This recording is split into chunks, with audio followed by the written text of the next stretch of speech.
Hello, I'm Chris, and this is my buy and use nitro RCs. So lately I've been buying a bunch of these Kyoshos. So this is what this one is supposed to be according to RC Scrapyard.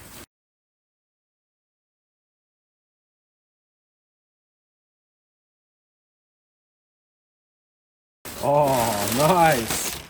So it's always a good feeling whenever they're better than you think they're going to be. This one looked pretty crappy in the ad, so I purposely am buying them like this. I want them to look like this.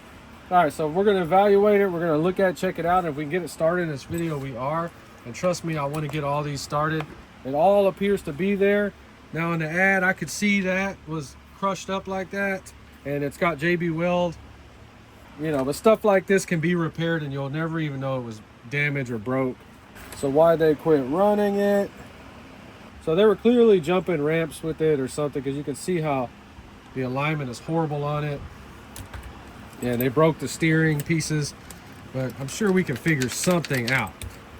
So buying these older nitros like this, you take a huge freaking risk. Do not buy these unless you have the money and the time, because you are not going to immediately go run this thing. I had no idea in the world that the steering was screwed up like that. They didn't say nothing about that. Would have been nice. But clearly storage locker, that kind of crap. So I'm not mad.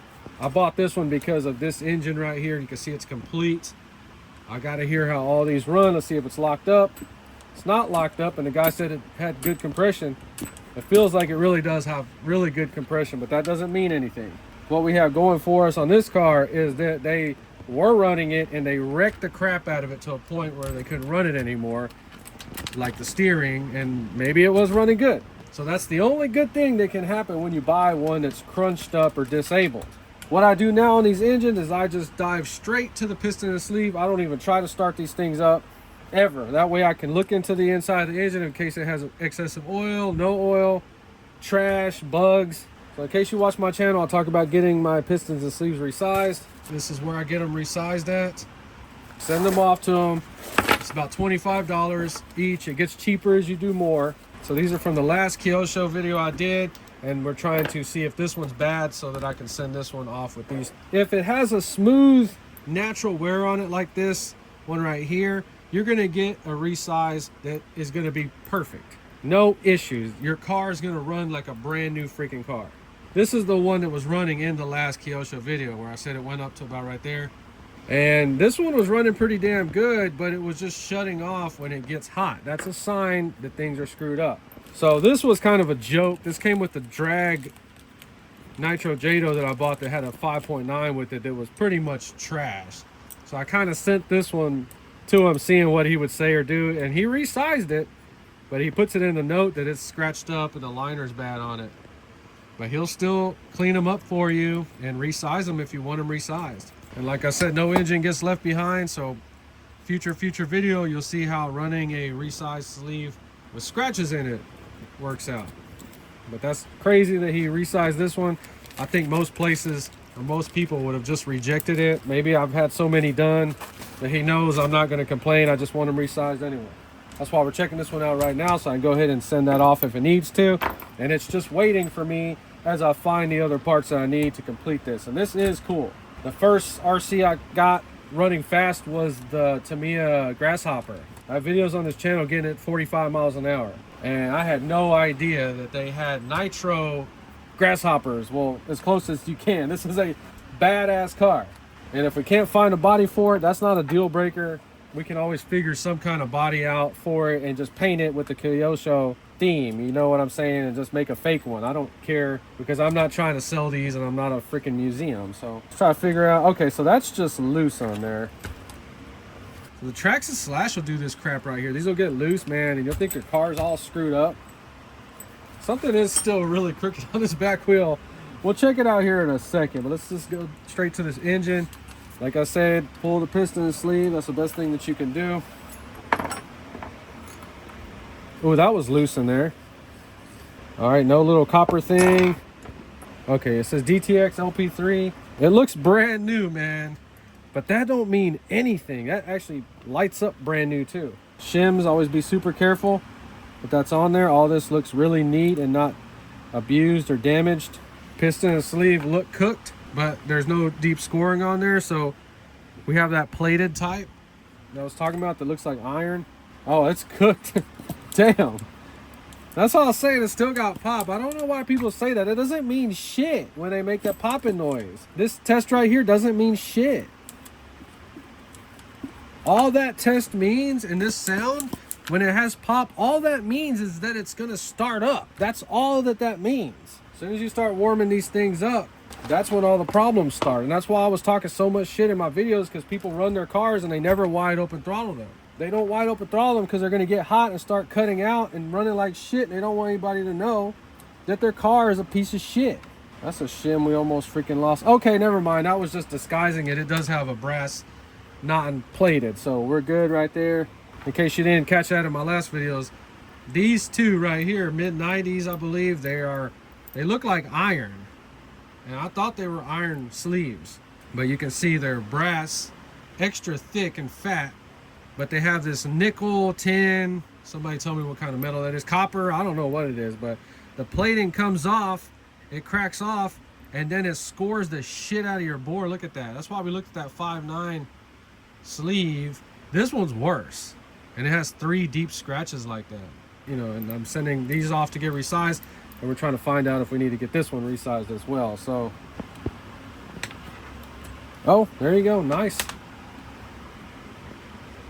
So when they come up easy, that means that this thing was probably running within the past 10 years. Is this supposed to be like that?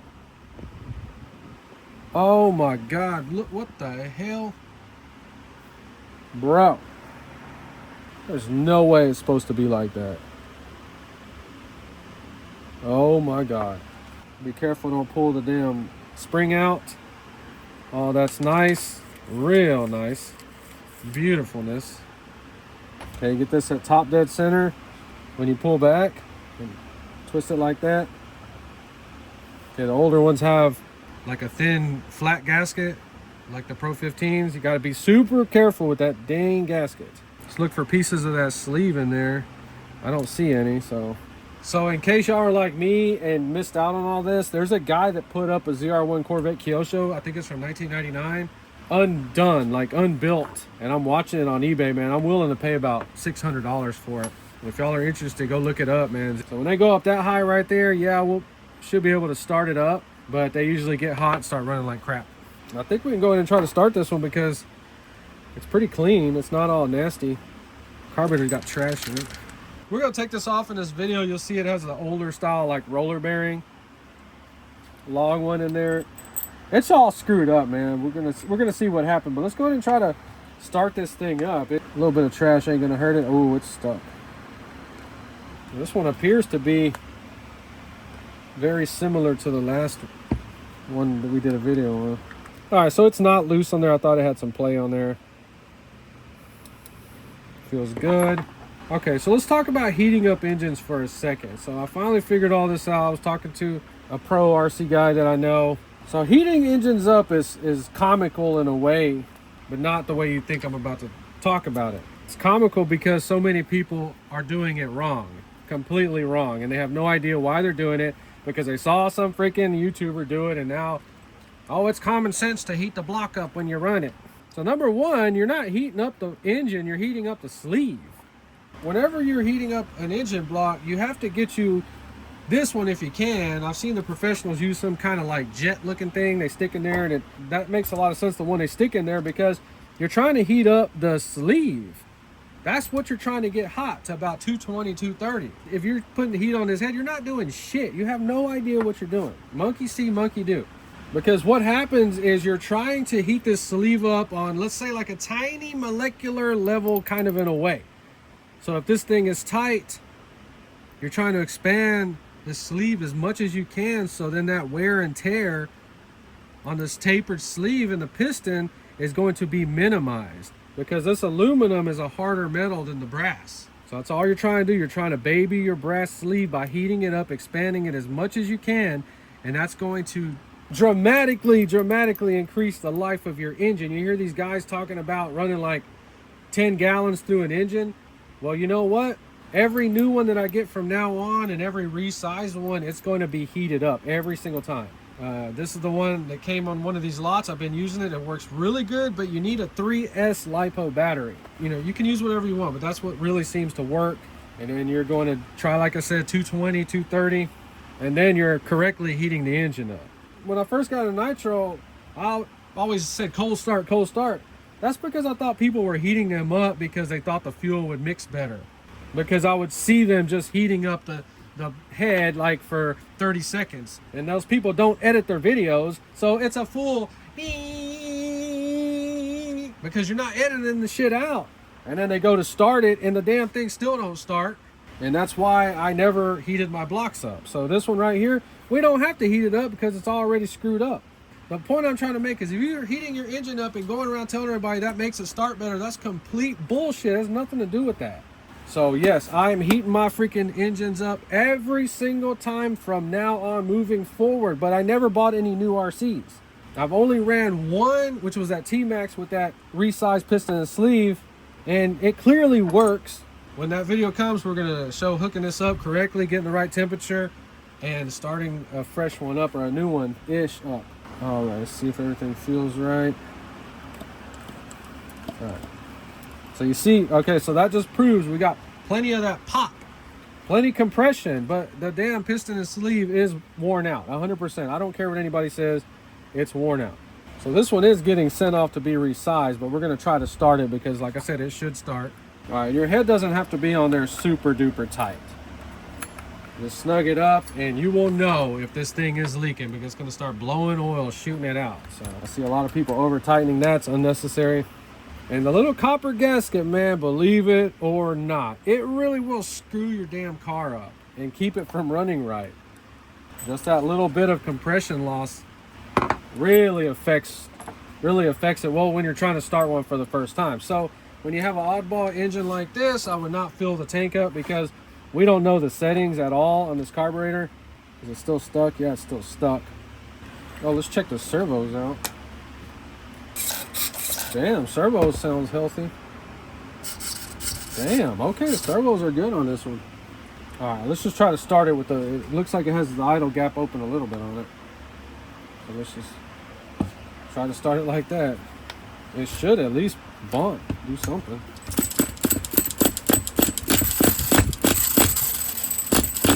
Oh my God, it freaking bumped.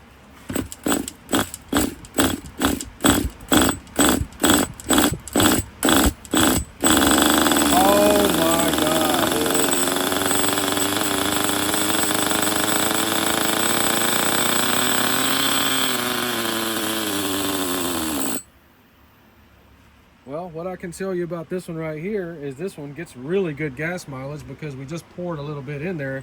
So this is so far my favorite older vintage Kyosho because you know what? That's their carburetor settings. I didn't touch the damn carburetor on it. So this was a real nitro RC, dude. Like for real, because this thing is set up. Let's check the gear mesh. That's beautiful, perfect. Yeah, servos work perfect. We can go ahead and put some fuel in the tank. I honestly cannot believe how good this freaking car runs. We could go take it out there and run it if the damn steering wasn't broke on it. Oh my God!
Damn. This thing has just been sitting there idling for like 15 minutes while I was kind of checking this other stuff out. All right, I'm actually very, very, very, very, very, very impressed with this engine because I was not expecting that in any way at all. Okay, no, the receiver goes in there and it has this little backpack box. Oh, God dang it. They were jumping the crap out of this thing. It's all bent up there and it's tacoed in the middle. Oh, yeah, the clutch. Okay, so let's check out the clutch. I'm really glad I got into these old Kyoshos because I understand these clutches now. All right, so I figured out what was going on with it. So it seems like it's all working. So this nut had got loose and loosened all that flywheel up because it's all super tight right now. So all this is going to get taken apart. We're going to have a restoration video on this one. And in that video, we'll go through straightening up all the crap on it. We will run everything that I own. I promise you, man. I'm not doing this to sit these on a damn shelf. All right, so I'm going to keep saying it in my nitro videos until I don't see it anymore on YouTube. You don't have to pull a nitro like a dumbass. You pull it like this.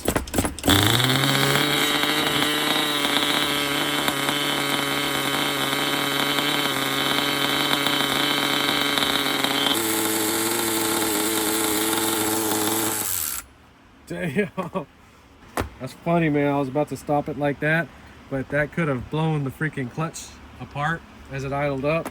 All right, so I mean, this is a total freaking winner. I paid $55 for this car right here, shipped and everything.